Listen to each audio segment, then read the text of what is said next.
On a eu une très bonne nouvelle récemment, à savoir l'inscription du costume du Grand Est algérien, donc la gandoura et la melahfa, qui comporte également d'autres éléments du costume de l'Est algérien, à savoir des kaftans, dont le kaftan el-Qadi et également le kat.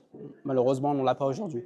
Là, actuellement, on a présenté différents kaftans de différentes villes d'Algérie, donc celui d'Etlemcen, qui est reconnaissable par sa longueur qui est courte. On retrouve également celui de Constantine que j'ai présenté précédemment, celui d'Alger, qu'on va retrouver ici qui est essentiellement fabriqué en brocart, broché au fil d'or. Et dans le dossier, on va retrouver, comme je vous l'ai dit précédemment, les gandouras du Grand Est, à savoir celle de Constantine et de Annaba. Donc là, on a trois gandouras anciennes de Constantine, Djebat al-Sidr, qui date de la fin du 19e siècle. Ici, on a gandourette Ward Tayer, constantinoise, en fait la constantinoise. Et là, un autre type de gandoura constantinoise faite en fait là, Harel Dahab, comme on dit.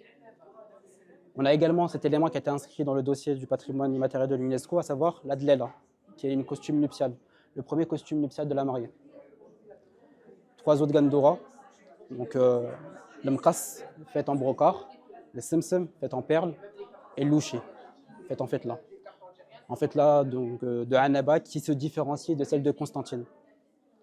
Et enfin, on a un autre élément qui a été inscrit à l'UNESCO, qui est la lefa, qui est composée d'une gandoura tel sidr, zlabia, comme on l'appelle, et donc la mahramat qu'on appelle lefa à Annaba, et l'ensemble de la coiffe. Donc chéchet sultani, jbin, ra'asha, shaouchnet, lawh, skhab, mhazma bimejboud.